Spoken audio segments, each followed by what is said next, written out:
every single river in England is polluted.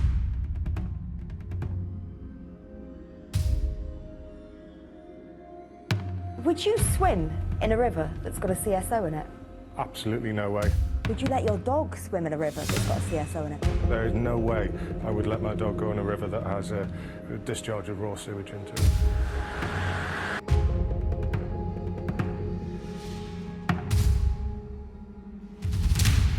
The river was low, it was clear, and then I hit this wall of what I assumed was silt. It wasn't until I surfaced that I realised the CSO was discharging. So you get out of the water and you literally have...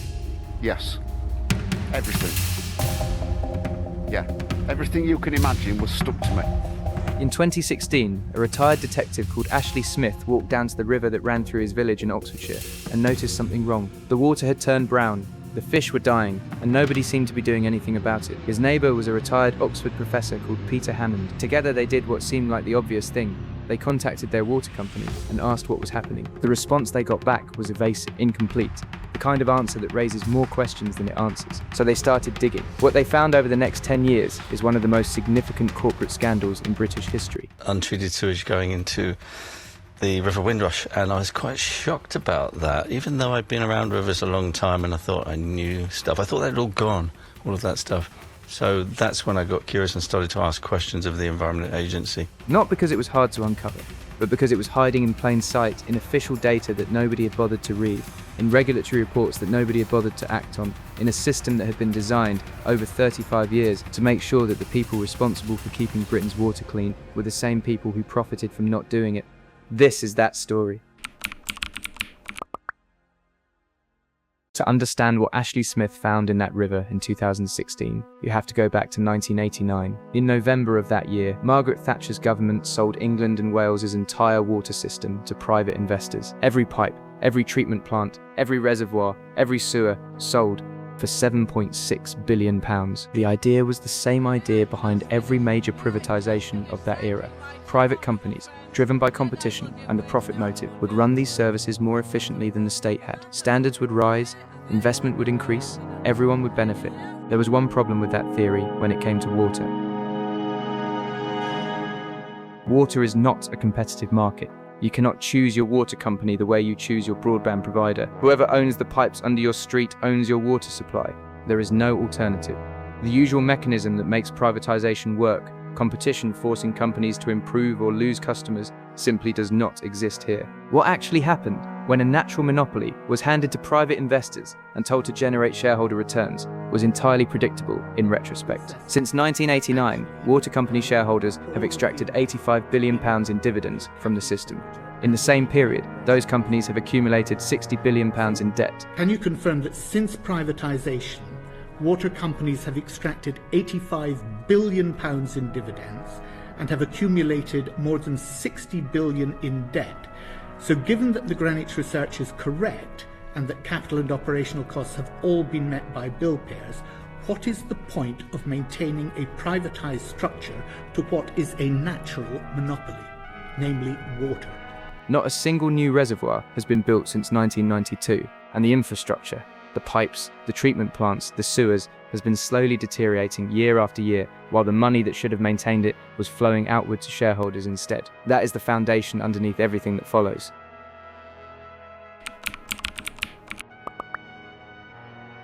Ashley Smith spent 30 years with Thames Valley Police, retiring as a detective superintendent in 2010. Peter Hammond was a professor of computational biology at University College London. When they started investigating the River Windrush in 2016, they had no funding, no official mandate, and no particular reason to believe they would find anything beyond a local problem. What Hammond found when he started analysing the data was not a local problem. He discovered that the Environment Agency, the government body specifically created to monitor and regulate water companies, was receiving discharge reports from those same companies, thousands of them. Events where sewage had been released into rivers and waterways, and those reports were sitting in a database that was technically public but practically invisible, never analysed, never cross-referenced, never used to hold anyone to account. Hammond and Smith did what the regulator had never done. They read the data. What they found, published in the scientific journal NPJ Clean Water in 2021, was that almost 1,000 cases of raw sewage discharge had gone unreported by water companies over the previous 11 years. Some of those spills had lasted for weeks. The companies were legally required to report them. They had not. Their analysis was presented to the Environmental Audit Committee in Parliament in 2022, and the committee found that Hammond and Smith's research was more accurate and more comprehensive than anything the official regulator had produced. Two retired neighbours in the Cotswolds were doing a better job of regulating England's water companies than the government body paid to do it. In July 2023, Parliament called water company executives in to answer questions. Thames Water's CEO Sarah Bentley had just resigned, weeks after giving up her bonus over the company's environmental record, and days after a court heard that Thames had allowed untreated sewage to pour into rivers outside storm conditions. The judge in that case used words that came directly from Bentley's own public statements about her company, words she had spoken to describe why things had gone so wrong. The history of poor management, aggressive cost-cutting and underinvestment. Those words appeared in a court judgment. They came from the company's own departing chief executive. And at the same time that Bentley was saying publicly that the turnaround plan wasn't where she wanted it to be, the year she gave up her bonus as a gesture of accountability, her total compensation rose to £1.6 million, more than the previous year. When a new CEO took over in 2024, Thames Water was asking its regulator for permission to raise customer bills by 59% over 5 years. The company had £16 billion in debt. It had seen a 40% increase in pollution incidents in 6 months. He was asked about the £770,000 in executive bonuses paid out, while the company was asking customers to fund its survival. The problem in the first place was taking on huge amounts of debt and then paying out big salaries and bonuses and dividends. That's the crux of the problem over the past decade. And not investing properly. That's part of the problem, and we have said everything to the committee in answering their questions. So I suggest you look there. So are you going to change that though? It doesn't seem at this point like you're going to change it because of your own behaviour in taking a big bonus. Do you think that's fair to say? Do you really have nothing to say to customers? His response was that the company needed to offer competitive packages to attract talent. There are 16 million people in London and the South East who have no choice but to be Thames Water customers. Virgil Sharkey, the former rock musician who became the most prominent public voice in the campaign against sewage, described the dynamic simply: every single river in England is polluted, and one of the largest sources of that pollution is in fact the water industry. Sharkey had looked at the weather data. The rain that week had not been close to exceptional. The story of the water scandal is not just about the water companies. It is equally a story about the organisation that was supposed to stop them. The Environment Agency exists to protect England's natural environment, including its waterways.